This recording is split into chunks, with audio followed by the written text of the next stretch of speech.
Hey, it's Bob out here at Sorrento Hill. Sorry for the washout there. It's been a while since I posted a video. I got looking the other day and realized it's been like 2 weeks, 2.5 weeks, something like that. So I thought I'd give you a little update today. I'm out here doing cordwood. I haven't done cordwood. You can see where the gray is. That's what I've done today. The white is what was done. I think early last week. It's been over a week since I've been out here doing cordwood. Been having fun with. We had to go to a funeral and had someone from a church in a hospital, and I wasn't feeling well, and one thing after another, and so I thought I'd just show you a little bit of the last couple walls that I did. And the wall that I'm working on right now, you can see right there behind my head, and I'll flip this around. All right, the wall that I'm showing you right now, this one is in the living room, and you see the nice big window there. That's a 36 tall by 48 wide window. And then this wood that you see right here, that's actually the side of my built-in shelf unit. So the wall goes right up against that. You see, it just butts right up to the wall, which is why it's already in place. And here I've got a GFI, a dual GFI outlet. This goes, I've got this one here on this side of the house, so that I'll have an extension cord if I need to do anything out here at the garden area or the compost pile or where the chickens are going to be. I've got that GFI outlet built right into the wall there, and it's at a height that's, I mean, I'm standing flat-footed and just reaching out straight, so that's a nice height. I don't have to bend down, I don't have to reach up, just nice and convenient for me. And this is the wall I'm working on right now. And that's the first wall in the living room. And I'm kind of excited to be getting this one, working on this one. I'm about halfway up to the window. Once I get to that window box, then I'll go ahead and work all the way up to the side of the window. And boy, that'll go pretty quick. Some of the other things I've got going on, I'm still fighting with this pressure washer. I've got a log here that's partially done. The pressure washer started just dying, and yeah, the motor on that thing locked up. So I bought a new motor, and it worked pretty good for a while, and then I had to tinker with it some, and then it got to where it was just shutting off, and the pump was the seal going bad at the top, and keyway in it was all worn out. So I bought a new pump to put on it, to put the pump on it. And I thought maybe the unloader valve was bad or the pump was bad. So I thought, well, the reason why it kept just stalling out on me, because the motor's new. It's probably only got maybe 15 hours on it. And so I put the new pump on, and it ran for a little bit, then started dying. So it's something in the motor and the carb, so I got to fight with that again. I told Deb, I said, you know, I'm tired of messing with this.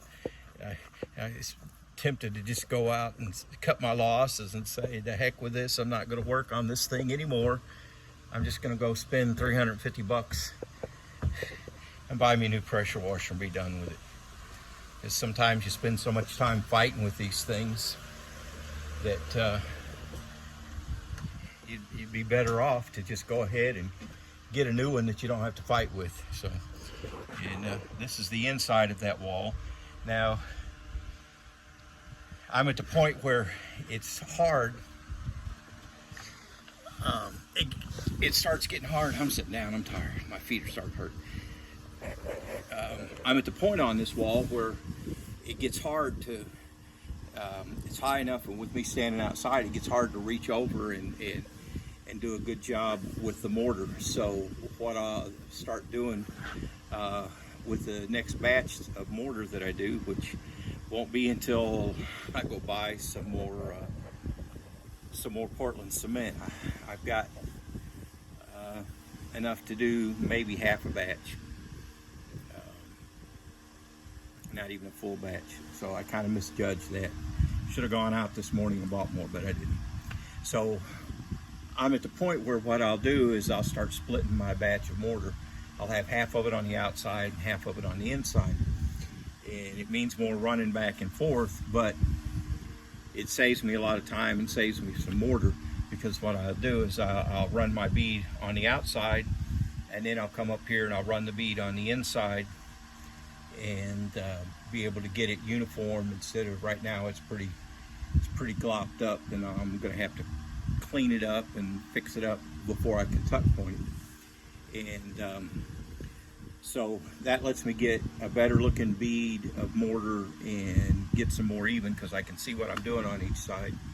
And then I'll fill it with insulation, and then put the logs on from the inside, and then make me a new batch of mortar and do my outside bead and then do my inside bead, and up from there. Like I said, it means more back and forth, but with me having put those stairs on the front of the house, man, it saves a lot of steps, because I don't have to go all the way to the other end and all the way back down. I just go halfway, and makes it a lot quicker. So I'm at that point where I'm going to have to start doing that, and then I'll do one more layer. I'll be able to do one more row standing on the ground, and then I'll have to put my scaffold up and start doing it from the scaffold. So just thought I'd get you guys up to date. Still fighting with that stupid pressure washer, and like I said, I'm at the point where instead of spending more time and more money on parts that I hope will fix it, because so-and-so said, oh, this is what's wrong with it, and then that's not what's wrong with it. So like I said, I think I'm about at that point where I've spent all the money on it I'm going to spend, and it's time to get a new one. And I guess use these parts for, I don't know. But at any rate, it just, it gets aggravating, this equipment. Sometimes you need it to do the job, but it seems like you've always got to spend time doing something with it to keep it running right. So fighting with that, and doing more cordwood. I'm feeling really blessed right now, because it's not as hot as it has been. Boy, last week and week before last, they were rough. And looking at the 10-day forecast, next week's going to be rough. And I'm sad to say, we've got 850 foot of blackberries on the west border of the property. And I was really excited about blackberries, and they were looking pretty good. They were loaded down and looking pretty good. But it's been so dry, temperatures in the 90s and 100s, so dry and so hot, that they just didn't amount to much. So that was disappointing. I guess if it were in a place where I would have been able to actually water them, but I don't really have a way to go out there and water them along the road where they are. So, but at any rate, it just and I heard of people in the area that had the U-pick strawberry patches that didn't have strawberries this year, because with the heat, even with watering with the heat, their strawberries just didn't amount to much. So it's just kind of a crapshoot.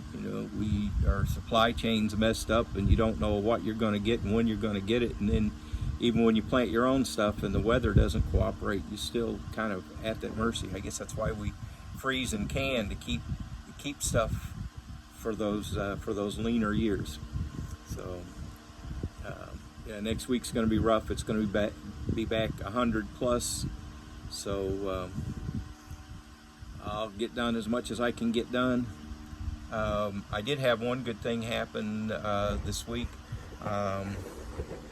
I was getting concerned because the place where I've been cutting cedars, they're getting harder and harder to find, and I've just about got all the big ones, and most of what I'm getting is smaller and a few medium trees. Get some good sized logs, but the big ones that I'm getting earlier, that I was able to get earlier, those are, I've gotten all those. So I was looking for, you know, think I'm gonna have to find a place to cut some more cedars, and ran into a guy at a fundraiser last Saturday, a friend of mine, and he's got 20 cedar trees 18 to 22 inches in diameter that he's had down for a while beside a ditch where he used to live, and he's got to get those out of the way. So he was wondering what in the world he's going to do to get rid of all those cedars. He's got about 20 of them,